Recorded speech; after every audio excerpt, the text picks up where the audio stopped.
TMO Online Television, its associates and affiliates may not be liable for views expressed on this show. Viewer discretion advised. Kakati ye mawe yagwamu. Mawo cannot wrestle power from Bobi Wine. Mawo alinga gwe mzee yalangira emyaka ebiri ng'akuba. Anti nkubulidde. Mawo hired mercenary. Mpulira. Talina kwasobola Bobi Wine tamusobola. Bobi Wine okuva lwe yayita mugundi ye. Bobi Wine cannot be compromised. I can assure you. Bobi Wine will never go, will not be bought. Yensobi gye bakola. Bobi Wine bamufuula project ne bamubira mu sente. N'amera. Tayinza kukola ki? Katavaawo. Tavaawo. Never. Bobi Wine tajja kuvaawo. Kakati Mawo talina gwayogerera. Mawo akola omutwe gw'Amawulire. Gwe atunda. Yawabidde bazonto mugundi. Ate bazonto bawabira otya? Tebamuvuma. Andi nkubulire. Bazonto ati bizonto. Tebajja kumutta. Ati bizonto yiginowa. Abuka nayi ndikana kange nyaka naweshe yakagula emotoka najikagulya kakola ki. Amwa powerful and influential. I see. Kakati Mawo yete yabala. Because I'm not seeing Museveni solving the Buganda issue. Nti abaganda erukaya say oyo senvija. Batwala omusenyu gwabwe. Motoka zibadde zivaawa. Ogwo ne bagwetikkawo. Ne balumba abantu ku nnyanja leke Victoria Bank. Abavubi bamaatoka bwenuni ne bazitwala. Emwanyi baziyingiddemu. Simanyi okulima emwanyi okuzaanika. The tradition of Buganda balima emwanyi mwe muze okubasinga okulima emwanyi. They disorganize the economy. They disorganize the whole economy. Kati ebyo byabakyayisa abantu. Ye Museveni yaddanga mu kabaka. Kabaka bamuwadde emmotoka. How does the Kabaka's vehicle percolate on me as a Muganda? When you give Mengo people money, does that money help me to take my children to school? No. Yes. Kati agenza okukitegeera akonfronting Mengo ku Mairoland. Mairoland kati yagaziwa.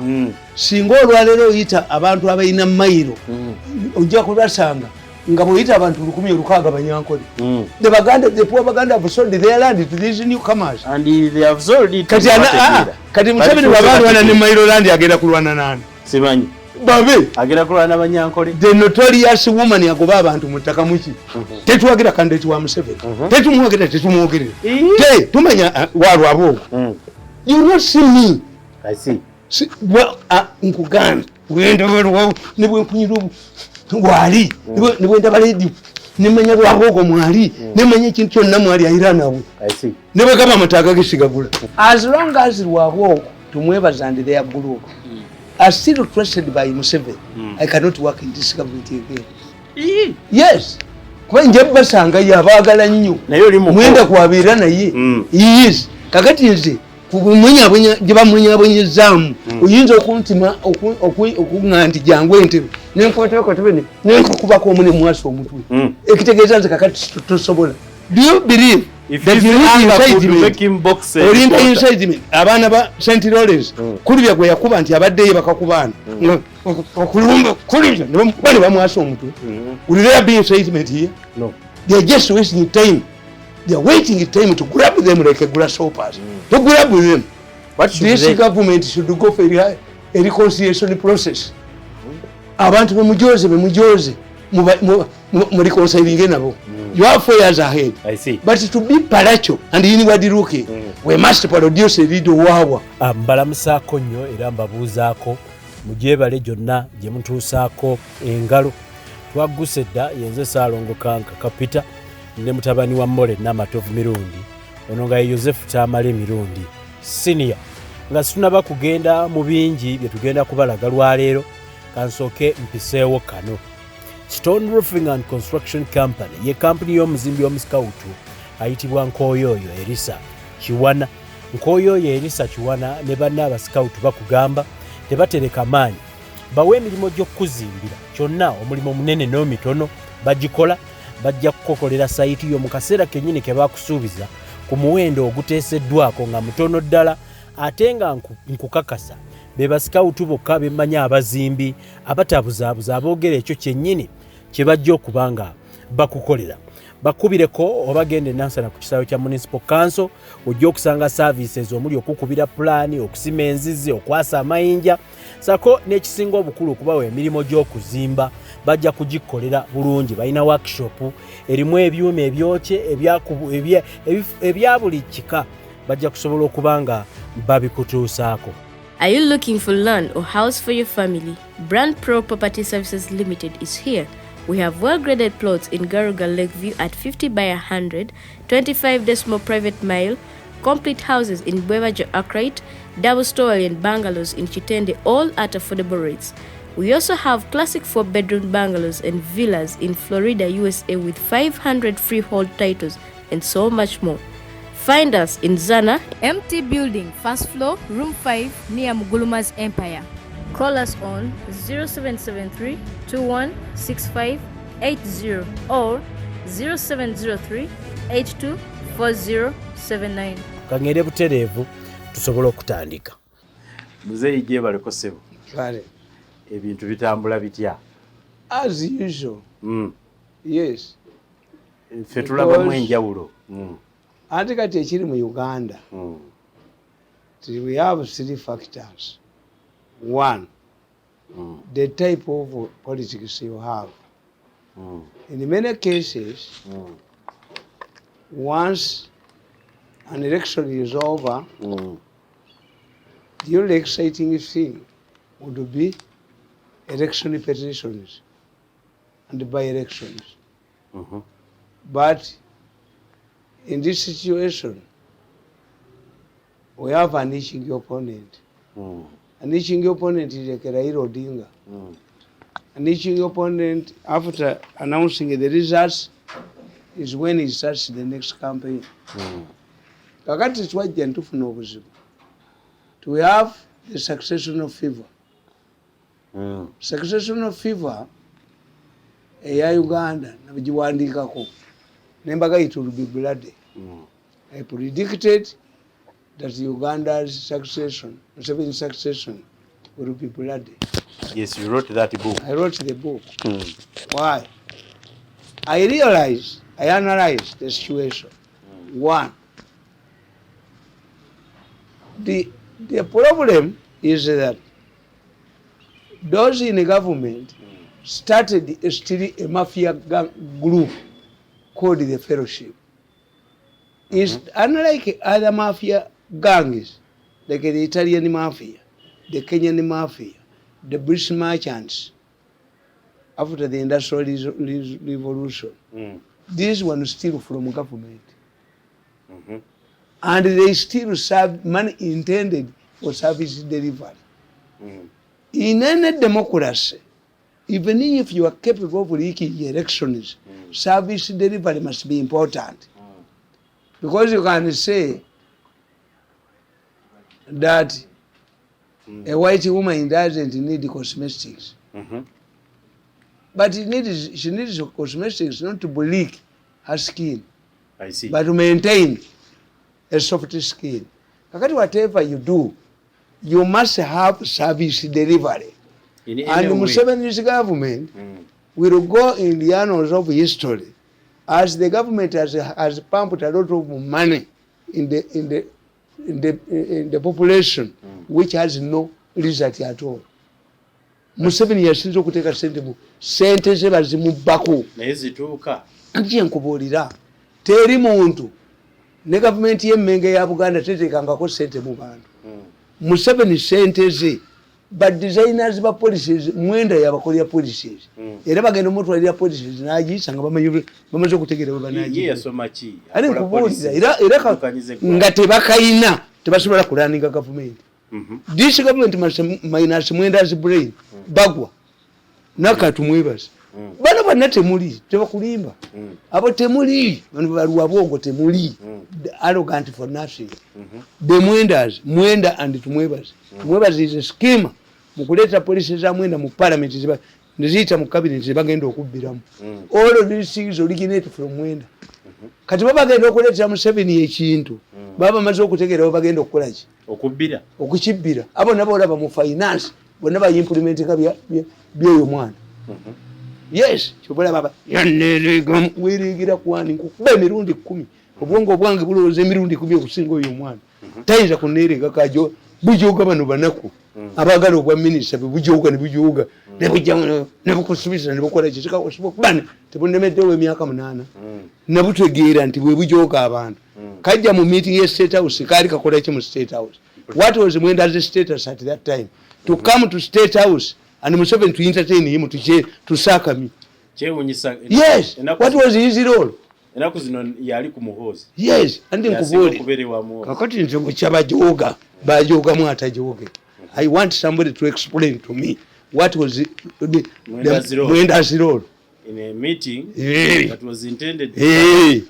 mbalazeeko emyaka 8 tujja genda ne mu 10 ejoge liba jogesa abaana b'abannaabwe libagweremu ddala byeganga yonna nenjimalawo kakati nkugamba nti bino ebintu abaana abo babikola bagenderedde nti era olaba tumwebaze yali mu ICT era tumwebaze agoba baladi ali mu presence office nadduka emisinde n'akatuweke nalyoka ayolekera gundi genda banga muli kampuni ezitwala abantu webweru kyobalaba ali ICC muwozesa kati ali mu Serena ali ku Zoom njabbi kuba babase emitwe babakubire wano babase entwezo kakati eyo fellowship yabba buli kimu kakati fellowship teyayinvestinga they have nothing sente ezino what do they have except buildings do they own factories like Kamba China because they are commissioning agents buli kamuba kali obuli ne badduka ne bakalya ne badduka sente ne basibala mu budget weziri ne bazibbayo ne bakola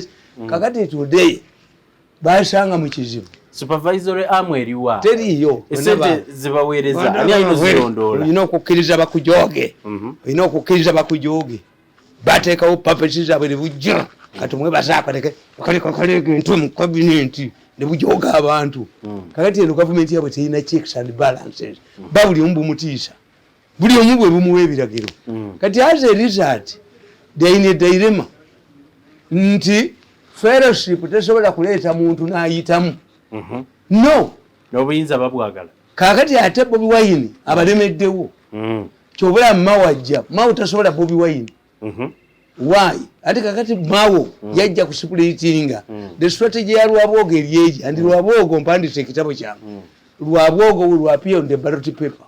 Serious? I'm telling you. Mpulira. If Museveni believes that Lwabwogo will not stand, Lwabwogo will stand. And because Lwabwogo, he had a strategy. If you don't want Muhoozi to stand, Lwabwogo alemeramu. Kakati Lwabwogo ali damaged, Muhoozi ali damaged. But Lwabwogo ne Muhoozi okuvaayo bonna it portrays Museveni as a weak man who has failed to put his house in order. Okitegeera? Of course. Nti kakati Lwabwogo ajja ate n'omutabani ajja tegeza taata yalemeddwa kakati ate Lwabwogo ye kyayagala Muhoozi aveemu naye aveemu sigale mwana anti ye kakati tokimanyi nti ye already ali damaged tasobola kuwangula kakati ate Muhoozi atali damaged kubanga ye Lwabwogo ayina nnozi ya ICC era n'olwaliro abadde mu Serena ng'ate sifayinga kakati ye ali damaged abantu bebavunaanye okutta abantu mu ICC ne bawangula damage ekola ki omuntu gwe baga nti yakwata omwana we oba nnyina kan you accommodate him ewuwo no yes ekitegeze bo batumwebaza abo abali ku Zoom they are heavily damaged politically damaged bo tebalifuga ku ggwanga lino kubanga olina okutegeera tebwe baba gwe ekyama kyo kisirikira but if the battle is between themselves abemanyi ojja kuli ebyama ebyogerebwa weewuunye but this is a battle by people who know each other. I see. Okitegedde bulungi nnyo nti Lwabwogo wadde omumwana ayina ebyama wadde Lwabwogo awoleza wadde Lwabwogo omusanga akuwoleza ku Zoom mu Serena na kano katumwebaza but if it becomes a battle, a political battle, an exchange of bitter words as the politics usually is, you are going to see obuzina bwa family bwonna nga bukoze eki kati mawo yajjiramu anti mawo bamuleeta mawo abala bubi Mawe yekyatamanya the changing trend in Uganda. How did the Democratic Party start? Democratic Party started by Catholics to counter Mengo domination. Nti abakatuliki Matayo Mugwanya yali yesimbawo emawokota South. Kabaka namugana mu lukiiko lwa Buganda okumulangirira. Mugwanya went to court. Court ruled that it was the discretion of the Kabaka to swear in a member of the Lukiiko or not. Kakati Mugwanya was denied. He stood for the Katikiro. He was cheated by 3 votes. Kakati the Catholics said no. He stood as a member of the Lukiiko. He won. But the Kabaka refused to swear in him. And it meant that he would not take up the of course. 2. Yesimbe ku bwakatikiro Mutesa yayita abantu basatu ekiro. His 3 nominees era n'abayita ekiro. And what happened? N'abakola ki? Yabayita ekiro n'alemesoli era n'alemesoli n'amusinga obululu busatu. Kakati abakatuliki ekyo bava basuula ne bagamba at that time nabali ne baleeta Kabaka yekka to doing the Baganda Catholics that if it becomes a party to choose between the Kabaka and the religion, the Kabaka yekka people used to say that edini yetusanga busanzi tusoka kuba Baganda era banambozi babadde babyogera. Of course. Hey, who has told you not to be a Muganda? Kakati today in 1980 the Democratic Party was a movement against Obote. Yes. Yatandika as a movement against the Kabaka. Yes. Era attempts by the former Kabaka Yeka leaders to grab power from DP failed. From Kabaka from failed. Why? Dr. Semogere. Dr. Semogere was a publicity secretary of Benichwano. All attempts to grab power, they first said that they needed Central Rakaju. They wanted the Rule. Rule was blocked by Paulo Mwanga. They connived with Somogere to ensure that the Catholics maintained their party. Kakati, because the DP was a movement against your body, DP's undoing is miscalculation. And DP's leaders are usually influenced by outsiders. The Catholic Church leaders influence DP decisions.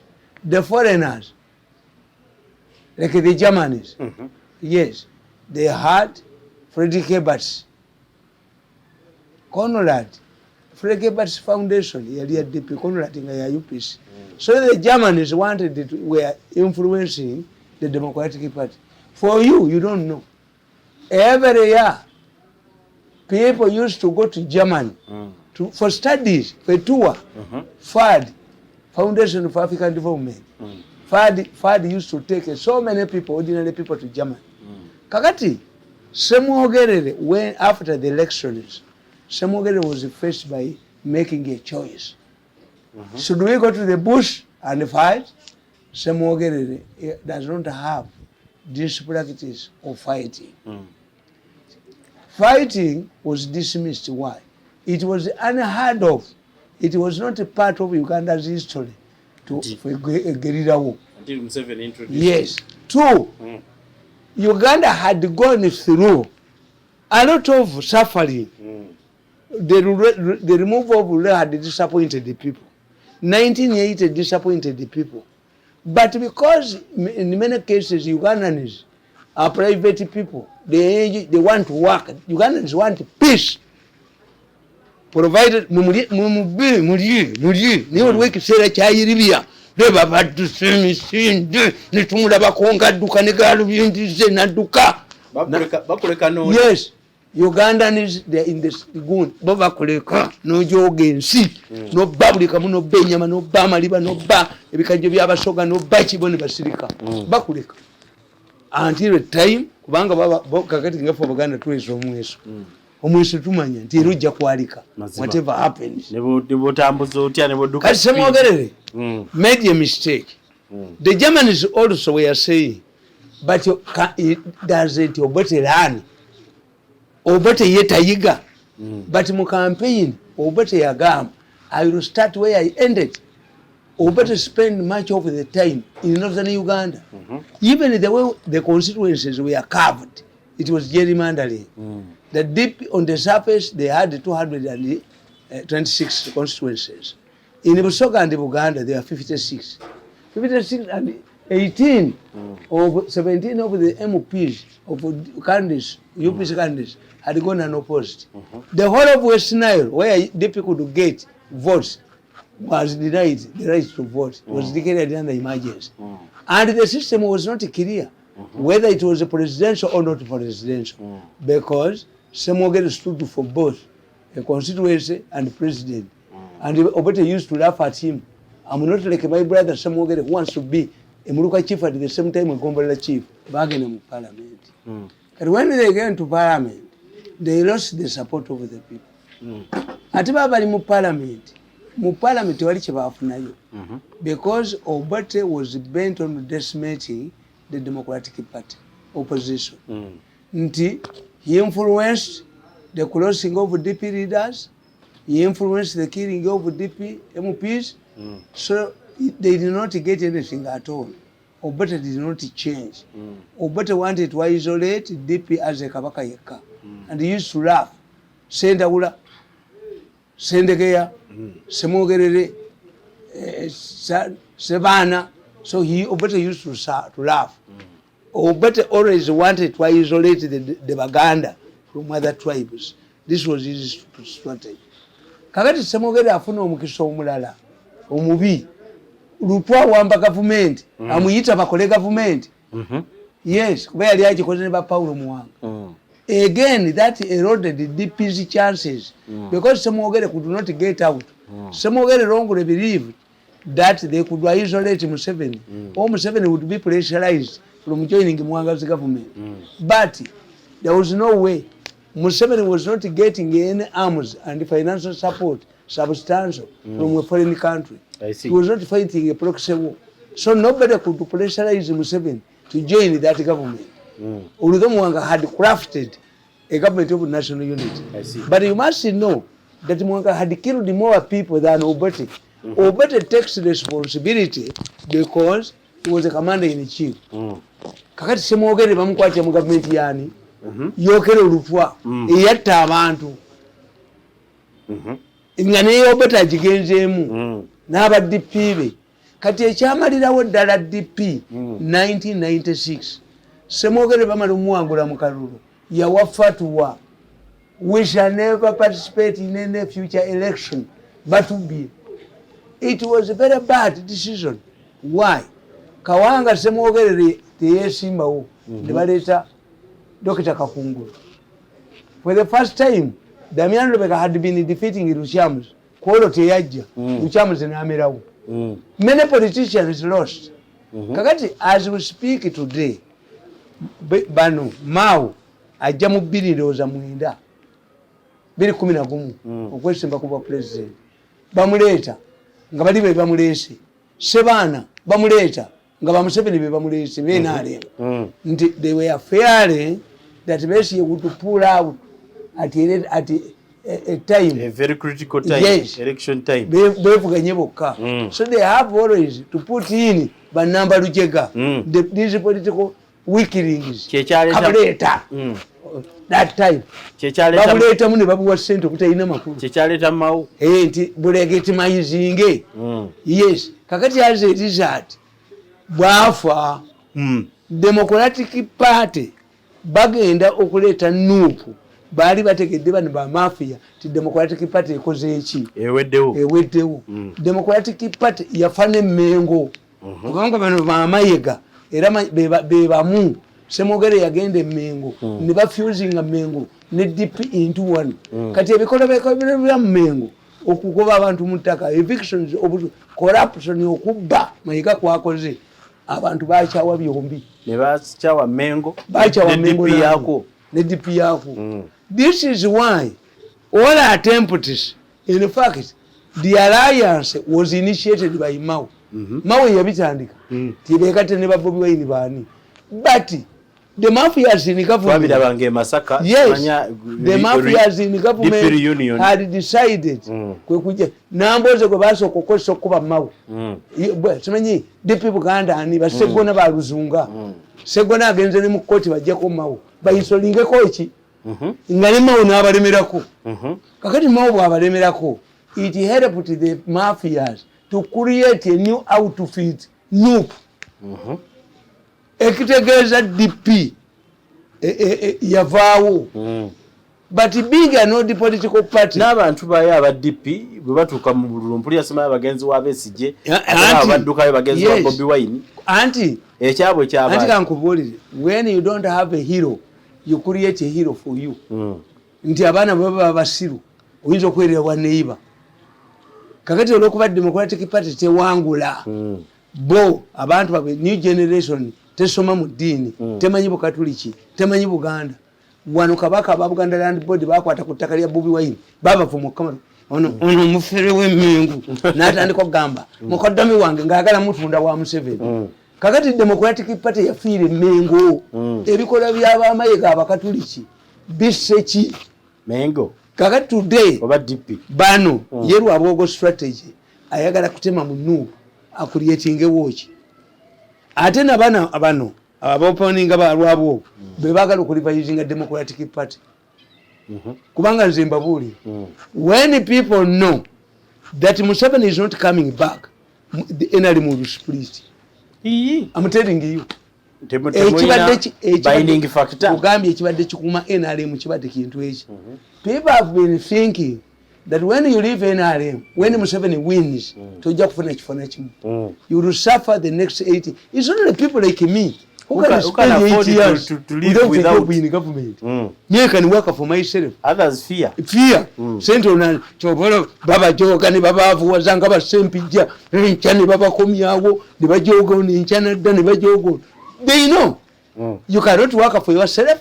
Wamanyire ebyebbeeyi ofuna million ana advisor bano bakalolo okulutu abo million ana million mekanga zompa bbiri ngane okugenderayo obonje okabujuzi kantule wange nkubama tafali gange nenga sijogeddwa kubanga you want me to do a job for you when I'm poorly facilitated.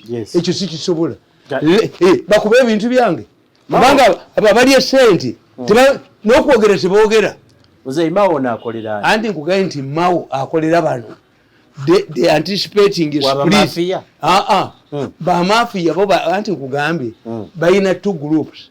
Group ya lwabwoge yerine zake eyagala kusplitinga NUP yerine ani no leader of opposition mpuga ya lwabwogo lwabwogo yalowooza nti can have a slice of the wound of parliament beba baleeta the Lwabogo faction the Mafia fellowship yaleta ababaka banyi mu parliament bayisa kabanda bagundi abo nzamanya gabwenga ina I know the million nya bine za dola zebabeza amashanyalazi bazi spendinga ku leta chobala babaza nyira mu parliament tulete babu Museveni is not because Museveni how much money can Museveni give you akuwemeka simanyi kubanga abaka ba parliament abesimbyo baba meka kati ataba baba sente ze bebasimba wochi yalowooza mbu ajja bayita ente baba kube siyasa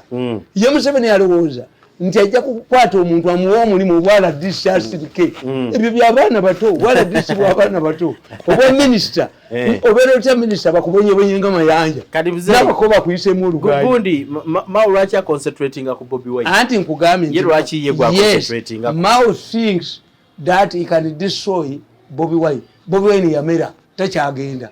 Why? Bobi Wine nkuba tebamusoka Bobi Wine wali ogaye naye waabwe nkubulira nti Bobi Wine be bamuleta n'abaddukako kasa yakwatibwa akaani yadduka naye nabo kye baamukola Bobi Wine tali mu parliament era talina chance yonna ekola ki buli bamu baasibawo waleme kubeerawo by election abo basegirinya baabano bamala kulya sente ne babasiba bajja ne strategy eyokuteeka abantu nti Segirinya akube bali abategeevu. Segirinya naye muntu omutwala mu politics. Kasola bwe wabukedde gwakubye bukedde New Vision.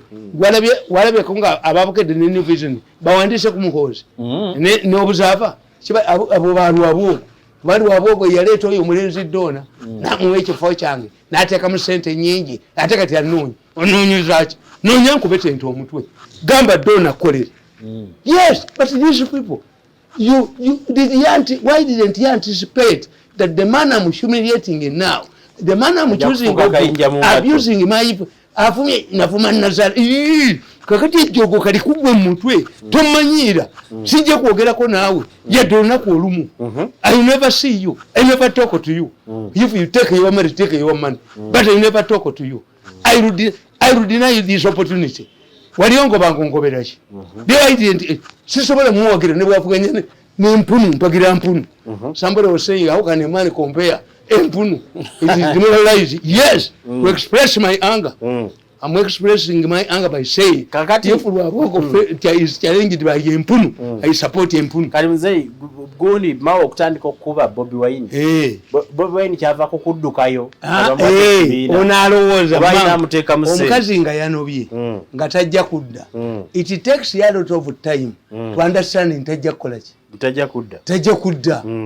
Kakati Mao believes that he has a chance of bringing these people back. So we are second and numbers of cities. They are non-committal. Bobi Wine, Mugisamun, and myself are different. If we want to side with somebody, find a person who has a problem that cannot be solved. As long as we are walk to Muevas and their group, are still trusted by Museveni. I cannot work in this government again. Yes. Kwa nje basanga yabagala nnyo. Mwenda kuwabira naye. Yes. Kakati nze kumunya jiba munya zamu. Oyinza okuntima okungandi jangu entebe. Nenkota ko tebene. Nenkukuba ko mune mwaso omutwe.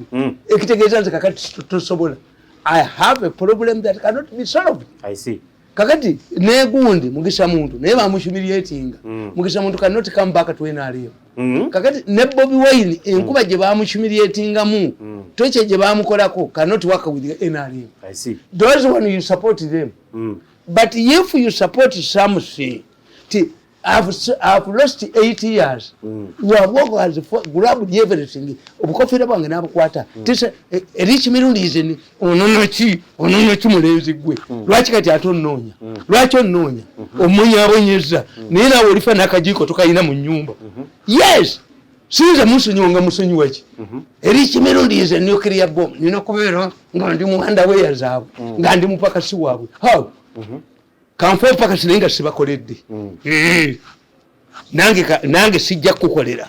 Era bwe wesimbawo n'omuntu nja kukuba. Elimuzei oli strong supporter. Anti nkugambe. Wa muhozi kaine rugabo. Nkugambe. Ne bwe bampunga yevuganya Lwabwogo njiwagira. Wanga I have entrenched anger against him. He is responsible for what? Amanya ngalowooza mbu one day I read. Ende mufuka neli mutire ekyankwanzi nali nyenda kubaluka ekyankwanzi nali nyenda ne bomu butudde let us call him to ekyankwanzi tumuposinge dina yali awidde nali nyenda kubaluka bali mumbuulidde bali babuulidde akasajja kabaluse kagenze naye singa otalwe lukale tulabira mu ggulu nategera anga gye muyinako how he has suffocated my family. Ukraine and Russia. I supported them. I contributed a lot. I stood with them. My mother was almost lynched. Is this how they paid me? Tumukodde mu Museveni anjoge n'abaana bange batuule. Anino gendayo sijja gendayo. Nemze. Sigendayo. I wonder ebyo byonna babikuyisizaamu. Yes. And you still support the side. I know what I'm doing. I'm mature. I will make a shocking decision one day. Mutegere siri musiru. I calculate my moves. I see. But reconciling with them is impossible. I see. Why do we reconcile now when you have a problem? When you want to stand as a president? When you have an ICC news around your neck? Is that reconciliation? No. Pay my money. No reconciliation. No working together again. Because they laugh this. tutese. Why do we tukutesa now? The property, the wealth you have acquired in 8 years, ndijifuna. On which basis do we calculate compensation? Which basis? Buli mwezi bulichi. Nidda. Katukubaga nebukubaganya politically ansita bamutta. Ampane bamwe. Batasigaza kantu wano. Tamanyi ensibwe ya mukyawo omulenzi oyo. Ensi ya mukyawa nnyo. Nebuze. Kati nkubuulira. Nti oyo Mao kimulemye okukola ekintu kimu. Mao ayina okukola ebintu ebi. Ayina okutunda, is it deeply reformable or not reformable? Personally, I don't think so. Yes. Is it DP? Can DP become a new DP from without roots from the democratic from the Catholic Church and Mengo? Until they twice are fused into one. Yes. But that was then. It was long time. Is it safe? True. Are you going to keep with the Democratic Party for historical reasons? Kubanga Mao akimanyi. Nti kati ayina y'abantu 8.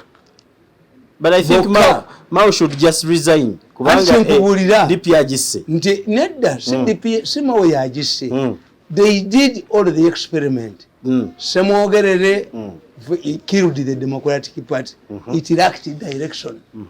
Nti okero olutwa yamukwatiramu ne Museveni for 9 years n'amukozesa for 9 years. Museveni agamba ti agenda alinga omuganda awandule ali ekikajjo agenda kiwandula akasupu akoze eki. By the time Semogere resigned from government to contest neyegatta n'aba DP, NRM Museveni had planted his popularity. Yali amaze okuzimba ki pate ye. Kakati ekikulu nje mbabuulira, without Museveni NRM is going to split. Tetuyinza kube abanyivu abasinga nange obunyivu bangi nnyo. Naye balowooza owaye bonoonyeka n'ogera tebajja kuweera ddala. Kakati bo balowooza future. Si kati abalagani banampa obwaladisi kuba abantu abamu waliwo akolera obwaladisi, waliwo akolera obwami yenaga oba banjoga kati nga sempijja oba banjo pasantula mu mizinga ne bamperekera. Yes. The other day namulabye ekigonga abatabagayasime n'oli omukyala. Kakati abo nga gwe bakujoga ne baga nti walidde ente z'amawako biki. Nassali yazzeeyo. After humiliation Nassali yazzeeyo mu gavumenti. Bamusibye bamukoze batya yazzeeyo. Bayinza kuba basonyiwa. Anti bwe bayinza. Yes, basonyiwa. Waliwo bakikoma nompa obutwa n'okuba omwanange n'otegitinga mukazi wange n'ogula abantu banzite. Tetudingana nsi kuggwawo. Oli ayinza okuba nga abivuddeko. Nkubuulidde ne batiddewo tebalina byakukola. Baagala nnyo tukiringi tu gavumenti omanyi. Waliwo omukazi akkiriza violent family n'abeera mu violent family n'agibeeramu. Abamu babatiisa bajja kutta bajja kusiba kuki. Ensi government that is police cannot kill a person. Nobody Mao agamba yajja kwasa ebyama gwe. Atayina ki? Tayina ebyama. Andi nkubuulidde. Ebiri serious. Nkubuulidde. Mao naye bamukozesako abo abasajja. Kakati Mao kyalina okukola nkugambe. DP etunda Semogere yagitta. Kati Semogere bwagaana ne baleeta Sebaana Kizito omuki. Sebaana Kizito omukristaayo. Omukristaayo naye n'agaana. Ne baleeta Mao atali muganda nga mukatuliki. Kati the issue is DP is a future. Tenable or not tenable. Because waliwo embeera gy'obeeramu nga kanka ne bwe atali wasiza mukazi wo another one yali mubbi. Kituufu. Yes. Kakati even if it was not NUP, it was a new party. I'm seeing a situation like that of Kenya where the traditional political parties are going to go away. Buli mulundi Jubilee ODM ani ate bakola ebiki. Kakati gwe tunuulira politikisi we Kenya nti ate Raila ODM ate Uhuru owa Jubilee ate tabagira wa Jubilee. Kyewuunyisa. That's the politics we are going to. I see. Hybrid. Is the hybrid politics. We are going to. Mao yali stuck mu bibiri. Anti nkubuulidde nti Mao bamulowooza Mao mwogezi mulungi naki. Naye Mao ali discredited. Bamukozesa so much. Why have I remained popular? In spite of all of this, I'm a very popular man. You're very highly followed. Yes. Why? On a weekly basis. I got married and refused to consummate the marriage. I see. Nagana okujogebwa onkanyuga kasasiro kubwa advisor obusajja busebe nkera bwali bumpisi tuti mwonkale kuba nonyenensi lwabwogo 5 billion azitutte embwa bakanyuze kasasiro bagaba million mu kitundu ndikola ddi najja kubakolera bukolezi bakanyuze kasasiro mzee yamkuziza kuki sibitegeera eyasoma political science sitegeera bujozi kakati ekyo nkitegeera nti mawe yaggwamu ne bannamboze nabo kati batuuse basegona waliwo olwoyenda noyenda nomanya nti kati wayi nja kutukira mu kitanda waliwo olwokola kirwozaala nomanya kakati political maneuvering aweddewo mawe is a west the Democratic Party mawe namugambye agenda asome ekitabo kya Clinton. Clinton yagamba nti by the time I took over the party had used to defeat nga babaga tulaganza nnyo kasi tuwere n'abantu mu Congress naye nga Carter yali wa DP yagwa Democratic Party eyajijjayo yali Clinton gundi n'abakuba Bush gundi yeta ina chance mao taina chance ku revampinga Democratic Party kubuuza nti otula wansi n'obuuza nganze bwe nkola assessment having been humiliated by a faction by push obuvuko obubinyo obufere ate Katonda nanyamba bwina nozia ICC bajja bukuba bali kukuba entone bazasiza wano kakati nina okumanya if I live with these people yote baliyo bibamu of course if these ones can humiliate me to this level nga ne mama wange wozono musilinki ne batafuna na 10 kimuwa nina kubeera mwavu nkomewo mbakolere ye strategy tumumme buli kamu abeere mwavu akomewo I cannot I will never come back mawalinga gomze yalangira yake ebiri nga kuba anti nkubulidde mawo hired mercenary mpulira takyayina talina gwasobola Bobi Wine tamusobola Bobi Wine okuva yayita mugundi Bobi Wine cannot be compromised. I see. I'm telling you tozola mugula ate buli muntu yenna anava mu nubu kubaka kati Bobi Wine mugezi when you look at iPod what people don't know iPod is not a government thing, it's not a constitution.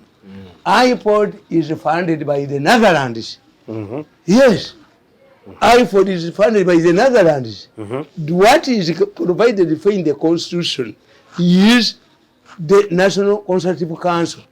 National Consultative Council is provided for in the constitution and is headed by the Prime Minister, the head of government. But because the government doesn't give it government, naye kiringinga kwa iPod, which is largely funded by Netherlands.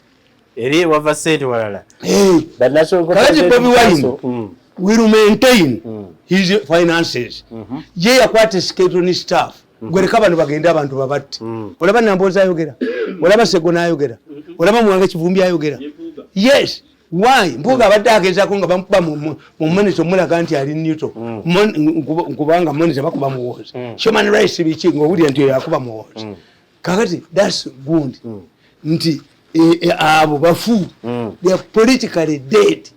Nti politics tujita reinventing. Nabudde lwabo ogonga gasezala we tekyali reinventable. He has expired. Ayina kola platform ndala. Kati ne mawo kino ekibiina kijja kusigala waliwo ekibiina kiri Misiri mu Egypt bakita wa food party Kanu jeri naye yina abantu bameka era chairman wa Kanu yabadde wano mutabani wa Moyi ne Kalonzo gaze kusikana Museveni netu bali era ya kyakoze impact everywhere kakati you sit down and study the dynamics of politics. We have had a Muganda who is not a product of Mengo. How many times has Bobi Wine identified with the Mengo? Kakati ye Muganda ye Ben. We bali betaga. Kakati the challenge I can assure you, Bobi Wine will not be bought. Yensobije bakola. Bobi Wine bamufula project bamubira mu sente. Namera tayinza kola ki? Tavaawo. Never. Buwenta ajja kuvaawo. Kakati mawu talina gwayogerera. Mawu akola omutwe gwa Amawulire.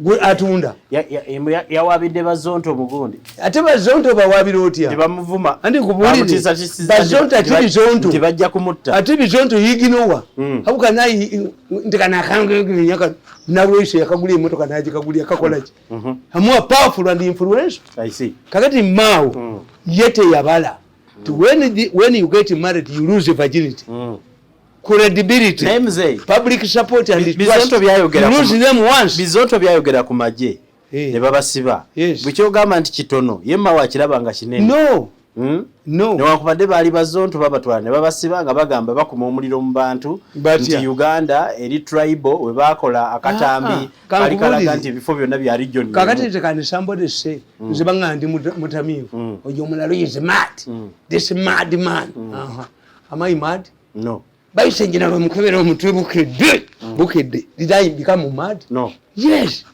teacher name calling you know I was asking somebody, I will give it to one of my lawyer, my children. Nawandika akatabo mu Luganda, nenkuga nti Kabaka Musanje yasitana ne mukoddomi we Lw'Embeera nga balwanira obwakabaka. Naye nga Musanje alina mutabani we Mukenzi. Lw'Embeera n'agoba abantu bonna mu lubiri. Obwakabaka bwali bwewugenya.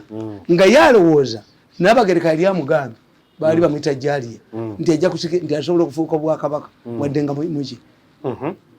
Ngenga loza nti mutabani wa Musanje munafu nnyo ajja mubako ki n'ateekawo ekibinja kye nga mulimu Kajiiko mwalimu Sungula mwalimu Kobusegu ng'asaasaanya butwa balina akabinja kaabwe kababbi ne batigomya gundi ugenya obwakabaka bwe ugenya okutuusa Musanje lwe yakeera ku makya neibalinga kantu ebugatanze yagala mulumba anoonya bajjeno ng'akyabalaba waliwo n'akasajja ke akamukubiranga entongoli kamirandira nga nako Lw'Embeera yakagoba dda naye kakubanga Lw'Embeera ku mbaga ne kamuyimbamu ennyimba n'akawera kakati ab'embaga ezimu ne baga nti kajja kuyimbiranga wano until Musanje directed his son Mukenzi to arrest the group and the order was restored in Bugenya. Mbanjo kete ku byabwe. Yes. Omuganda aganti wali omulema tewawiterwa ngalo. Kiba kitegeeza you already omulema. Are you omulema? Yes. Are you omulema? No. Museveni bamugamba nga yakajja. Ndi sebo bakuba mu katuni nga tetunudde eno nga gundi etunudde. Yabagamba mu katuni sijamu. Bakuba mulala. Kitufu. Waleero omuntu akwatiddwa katuni ya Museveni. Naye nga katuni za Museveni bazikuba ng'engatta eri eno ng'eri eno. Buli lunaku. Abamonita abamanyi. Yes. Era bakuga nti Kabaka tatta basaakiriza. How did this man ye yavuma Mawe yavuma Lukwago nti omutwe gumulinga emmale. Ye tavuma. Avuma. Yes. Kakati Mawo navuma namboze Mawo kakati ye Mawo yagwamu. Mawo cannot wrestle power from Bobi Wine. Lwabogo cannot split Nup. Whoever joins Lwabogo in Nup ngabantu bamukyawa. Because I'm not seeing Museveni solving the Buganda issue. Nti Abaganda erukaya se oyo senfija batwala omusenyu gwabwe. Motoka zibadde zivaawa ogwo ne bagwetikkawo ne balumba abantu ku nnyanja leke Victoria Bank abavubi bamatoka bwe nuni ne bazitwala emwanyi baziyingiddemu simanyi okulima emwanyi okuzaanika the tradition of Buganda balima emwanyi mwe muze okubasinga okulima emwanyi they disorganize the whole economy Abaganda bali ku economy Sempija yagamba mbu okulima emwanyi olina okufuna certificate simanyi emwanyi basigalewo ntono kakati ebyo byabakyayisa abantu ye Museveni yaddanga mu Kabaka Kabaka bamuwadde emmotoka how does the Kabaka's vehicle percolate on me as a Muganda when you give Mengo people money does that money help me to take my children to school? No. Yes kati agenza okukitegeera akonfrontinga Mengo ku Mairoland Mairoland kati yagaziwa singa olwaleero oyita abantu abalina Mairo ojja kulwasanga nga bweyita abantu 1,600 Banyankole. The poor Baganda have sold their land to these newcomers. And they have sold it. Kati Museveni babalwana ne Mairoland agenda kulwana nani? Simanyi. Babe. Agenda kulwana Banyankole. The notorious woman yagoba abantu mutaka muki. Agoba abantu mutaka notorious woman. Akolesa bana bagoba abantu. One. You find that many things originate from the palace. The people who cannot be arrested by the police, the judges who ring judges for favorable judgments. Yes. Bachi. Bantu. Kakati ojja kwesanga nga this was a kuna mugamba. This was a in a different fashion. I see. Nemba gamba, how can the generals pick interest of all things in border? Sechale ya geno. 210 ya geno. Safe border ya geno. Why did the generals pick interest in all of things border? Imagine the informal sector. That's why the border industry is in trouble. They are, at one time bayina ebizibu byabwe yagenda okulaba nga ekiro bakola boda yali ekola ekiro nga zikola nga tebazikwata.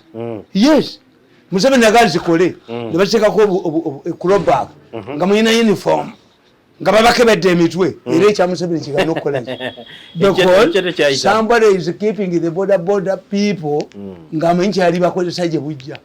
Yes, era kati bakukuta ababoda mubawandiike nze ne bagambye ekintu kimu. Solution ya border, you look for the owners. Mujje muba owners n'abavuga obuvuzi. Ojja kusanga nga border ezo mutwalo nga mulamba kwa muntu ki omu. Yes, kituufu. Naye tekigaanibwa ne mu taxi ne bagamba muntu anti kyenkubulira muwereje ziva mutwalo muwereje ziva nga tezikyajja omuntu ategere nti in the next 5 years tetugenda kubeera na border. Naye toyinza kubbako mwana bukadde bwe buna n'obubba n'omugaa nti ate omuwadde PSV ate tajja kukola. Kituufu. Yes, impose a ban. Akusasudde third party, akusasudde PSV, yes, agula amafuta, ate tezijja ate nga n'oli azireeta naye wamuggyeko omusolo. Kati deny one, stop the borders where they are coming and make sure that what is going to happen is that the existing borders in Uganda are going to practice what we call cannibalization. Bajja kusipeya bamubbe bamutinganiemu bakole ki babona ekizibu ekiribu butakwata bantu ti amasomero gakwata omuliro kati batya no biwandiika. Nobody is arrested mubimpe. When a school catches a fire give it to M.i.S.O. mulebe sema bakwatira mpulira. Yes, otubulire ki muzee jagala kubuuza kitegeeza ki muhoozi okuva mu magi muhoozi era ekyo nakyo temukimanyi nti lwabwogo era yali mu bonagonde bagambye muhoozi nkugambye nti lwabwogo wants power at all costs is the richest Ugandan. That's one. Two, lwabwogo knows that they need to be protected because I know the first the person they are charged with this Amulan, the Pakistan, who is implicating them in this trade, was sentenced to 7 years and paid a fine of 5 million. And by then, trafficking in human organs had not been elevated to a capital offense, which means these people, they who are giving evidence, testifying in Zalina, can get a punishment of 26 years in the prison. What is likely to happen is that the Rwabogos are not going to go to Hague, but they have been listed to go to Hague. They told them in the recent judgment, summary of evidence, that they must go to Hague. What are they going to go? They become fugitives here. They become, yes. That is only if they are still in power. And this makes them more dangerous. Why? In order to avoid being arrested, they are going to be cornered in Uganda. So they are going to make sure that they must get a president who can protect them, who cannot surrender them. Even when Museveni goes. Yes, they are in a situation which bound Uhuru and Ruto. Uhuru and Ruto were not friends. They were only united by the fear of being arrested because they frustrated the local tribunal. If these people had announced that what Mirundi was saying was correct and the government instituted an inquiry here, they wouldn't have this burden of going to Hague. You can manipulate a domestic judgment or inquiry.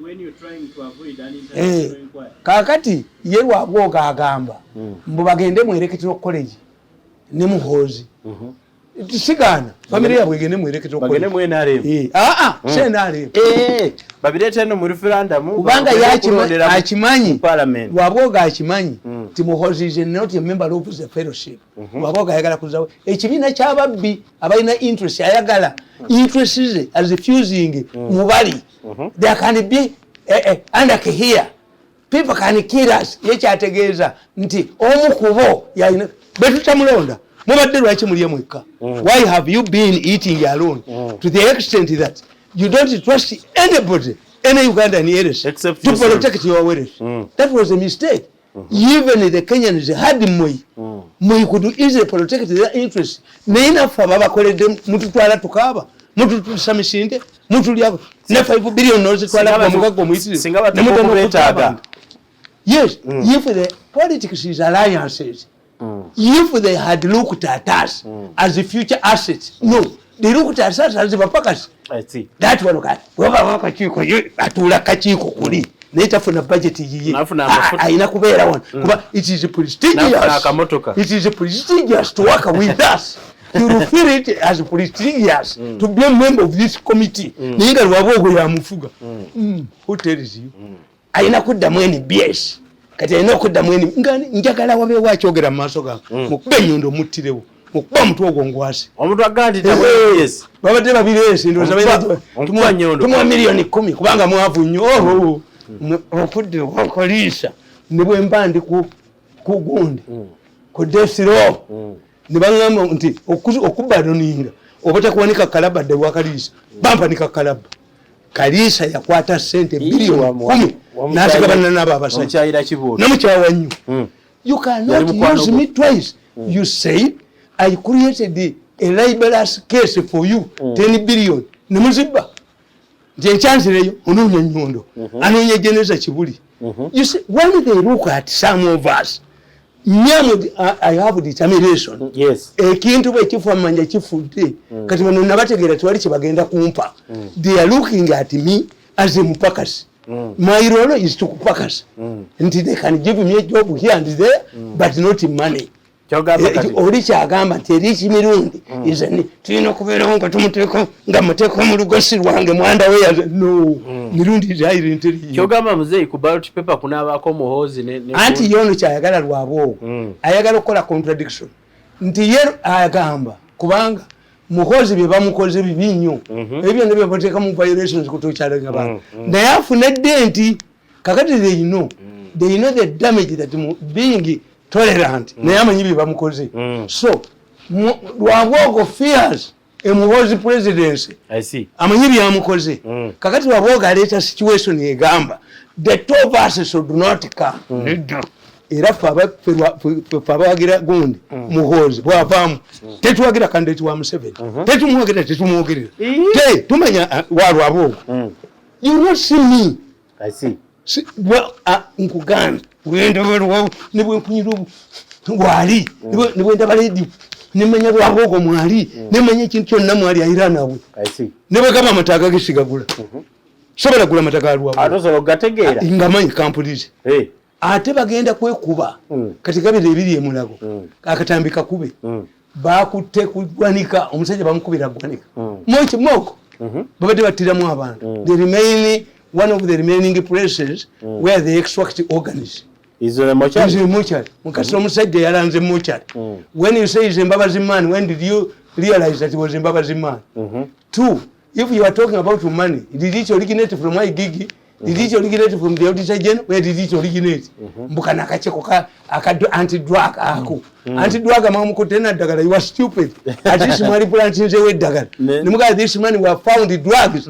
ngabo mwako omusajja owoli basanga omusajja owali live international babamuyola basanga batekayo obusawo bubiri obwobunga no yenseno mujoza abantu tusula tukaba tusula tukolima mugambe nti ebikolimo by'enkoko tebittaka munyo kubanga mmwe mugenze wala nnyo this is what I say why genocide the Hutus had married Tutsis out of love but they were incited to kill them but in Uganda we have people do you really need somebody to incite me like a kabuga, to grab somebody who has made my family suffer for 8 years? No. You need anybody to come on radio? No.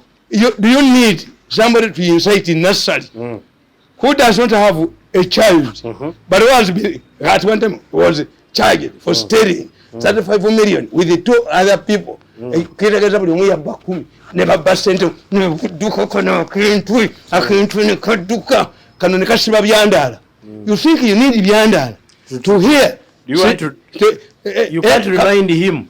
Do you need byandala to look for Kabusenga? No. If we boxed a reporter from New, do you believe if that you need incitement? Make him box or incitement? Abana ba St. Lawrence kulibya gwe yakuba nti abadde bakakubana okulumba kulibya bali bamwasa omutwe. Will there be incitement here? No. They are just wasting time. They are waiting time to grab them like a grasshoppers. To grab them. What should this government should go for a reconciliation process. Abantu bemujoze mu reconciling nabo. You have 4 years ahead. I see. But to be paracho and anybody rookie, we must produce a leader wawa. Ndibe Mafia fellowship ejja kuleta leader ku sente bajja zirya. Bobi abagamba muzirye, mugembe muzirye. Sente zamu. Avayo nga awedde. Oyo teba adamu mu wakalulu. Yes. Kitegerekeka. Kakati kitegeeza. This is the situation that they have. Nti bobo baba kole tikine nsonga. When I look at my family, I ask, what did I do to you? What did I do to these people that warrants this punishment? Buli kasente kankona buli mukaka yenna namwe. You will pay. Ejogeyo lijja kugwa mutwe. You will do what we call okutegula. He is looking here and there. That I have to meet him. No, you never meet me. If we meet together, we can, according to my tradition, my religion, we cannot even share air in one room. I curse you every day. My family members curse you every day. I curse this man every day. Serious. Abana ne batula, abana ne bakola because I'm a strugglist. Nino kendo mufuka amiri sija. Sija. Even if it is imprisoning me, meaning killing me, I will never talk to Lw'Embeera. I don't believe that there is somebody under the sun who can force me to reconcile with the Lw'Embeera. When he started this war in 2014, I chose him over busy his mother-in-law. Kakati atenze nti mu State House. That's why I've never gone back to State House. Ate mukube. Kitiki siriddeyo. Isiriddeyo. Yes. That's what it means. Kati Museveni aliwa mbino byonna. Aba strugglingira succession. And nkubuulire. Where is he? Museveni's biggest challenge. Museveni's biggest challenge. Museveni should, when you read my book, I say, Museveni should prepare. Museveni should say, you see, there are many ways of saying it diplomatically. When Diana no Webungereza, Princess, yakola statement yechi. Diana yagamba, our marriage is overcrowded. Kakati ekigambo overcrowded, you could analyze it. Nti why? Ye yali ayenda, nga ne bawa ayenda. Ekitegeeza marriage to be overcrowded means it has gone beyond 2 people. Yes. But he was preparing the country. The population, the British population, ndi mugwenzi. Yes. Kakati Museveni kyalina okukola is to say every Ugandan is free to contest elections. Ekyo aba preparing society. Ti ewene wabaayo bameka babiri. Lw'Embeera tayinza kulekayo. Ebyo byonna Museveni byatya nti nja musiba njako akimanyi tayinza mutta. Era ballot ejja kubeera. Ajja kubeera. Lw'Embeera lwapia.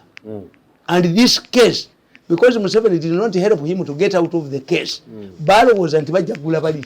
Babye sente buli wonna omusango gubalemeddeko. Kakati if you appeared in any case, society nga bwegenda nti gwe bakufunanako akakasajja kayinza okutta egindi eyo ekamwenge ne batakasa mutwe. Oyo tumubaza nadde ekamwenge nga yavunaanibwa okutta abantu bajja mukuba bamutadde yalabe. Their political career is finished. I'm telling you.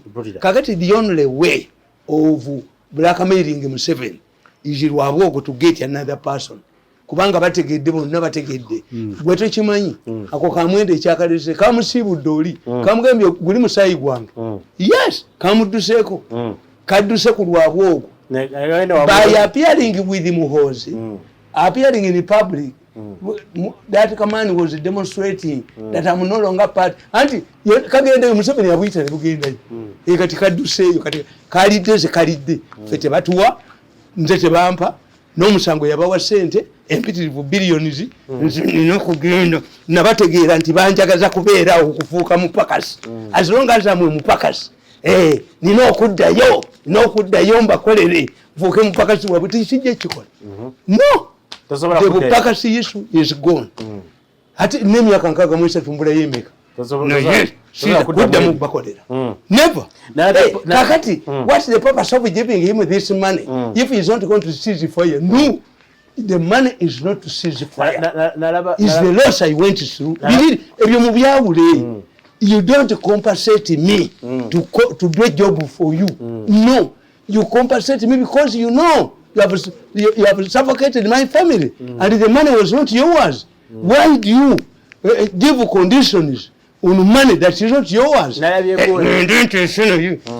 Ssaako naye mu nsi under the sun. I think nobody can force me. I can commit suicide, but nobody can force me to talk to Waboko. Nalabye Balamu nga akuteerayo posti kyosaana bwa minister ku mirimu gy'okoledde government. Nze saagala. I don't want to be a minister in the Museveni government. To be harassed like bana bajoga. Banjoge. Nange nabako banjoge simukubembi. Nojayo gundi ono mukazi byenja. Nojayo musajja bwe mulakata ina kyabakoze. Can anybody join this government? Simanyi. Mwebyo. How? Omusajja yagenda. Bwe wakati bakaita no longer ati is. Omusajja bamuyita Obi. Obi yagenda in London.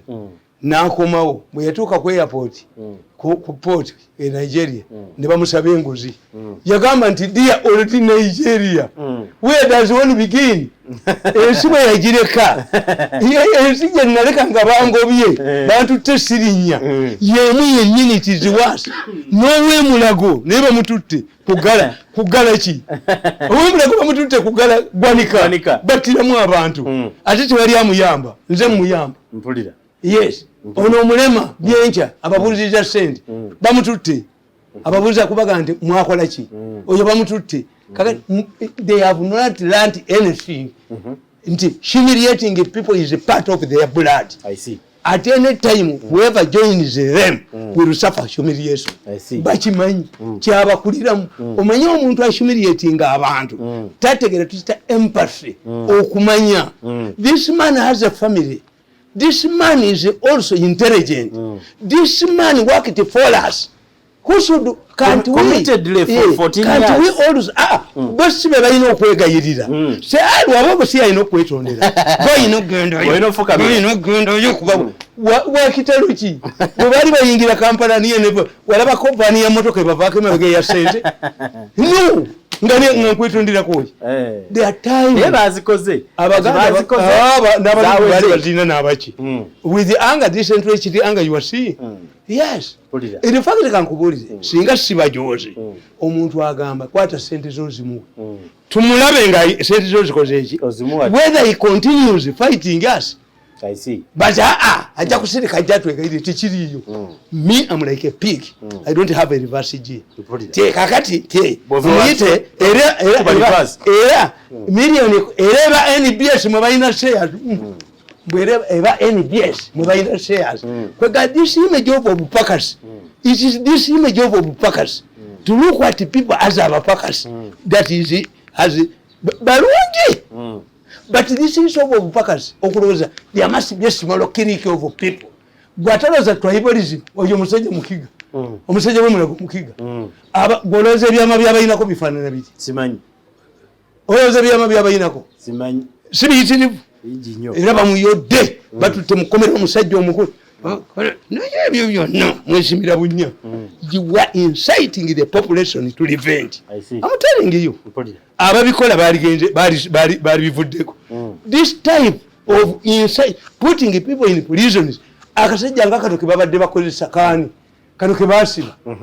babadde bakakozesa mabirizi bakavumya kabaka kamuwabiri bakakoza kampabiri baloya ba Museveni bakakwata kagende egundi to extend Museveni's expenditure ane nga kati bakagalidde olwayogedde ku mulamuzi ku bugagga naye omulamuzi agenda kudda bana abaana be tiwasibye omuntu omulamuzi oyaga nti alifa omulamuzi nawe ajja kusiba muzeeyi nkubuulidde nti bajja kubatta abalamuzi tobeera mulamuzi sirawutu bajja kubatta kituufunkuzika bakitaawo be mugundi ejaji we jaji as long as you are fair naye akasajja n'okaga nti kakubuuziza obugagga bwo n'okasiba n'amawulire gonna tegakwogerako ne rediyo tezikwogerako kabeere nga kalifogote akabadde kakuba bujingo singa bayola n'akasajja kano akasajja kabukedde akayimirira ng'enfudu ako kakulubya kabusenga tasobola nakuyita ku New Vision kabusenga n'emmotoka ze yali alina yali tagulanga ku mmotoka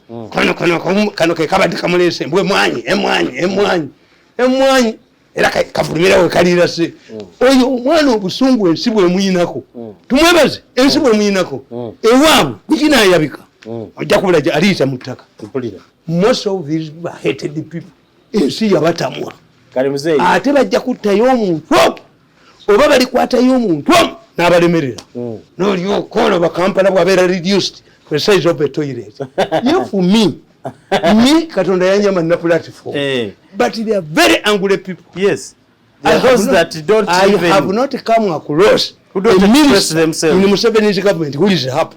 Buli omwabakaba Anita is very happy. She's very happy. Buli omu yenna ajogeddwa buli muntu ajogeddwa politics is of future partnership. I see. Let's humiliate people. No, to humiliate people. Yagala tumalirize ekitundu kyaffe kino muzeeyi kati nkubuuza Bobi Wine tagenda bakuba bwaba ngaliyo okulwanagana okwo nti zimbagamba when three dogs are fighting over a bone the third one that does not engage in pushing takes it as the two push each other the one won. The third one, yes, that's not involved. Mzee Nkuboli anti wachi Lwabwogo ayina okwesimbawo. That one I know. Lwabwogo can split the ajja kwata DP bali basente akwate Nupu ajjeko group eyababbi kakati akwate ne gonde me I prefer to work with the northerners. Afuni bakajegere ebisoga afuni babaliyeko. Group ya jina ate waliwo n'abajja okuva mu government abamugagawaliddeko bayina empire nene kubanga nkugambe nti this time round nobody expects Museveni to be in charge. Bwoba tolidde kati okoze eki okoze rosi tolirya yes sobola siyinza anything to do with Lwabwogo nti wanudde ndituulako ne Lwabwogo amala kuleeta sente zange mazima. When I get my money and I plan for it, maybe I have a second song.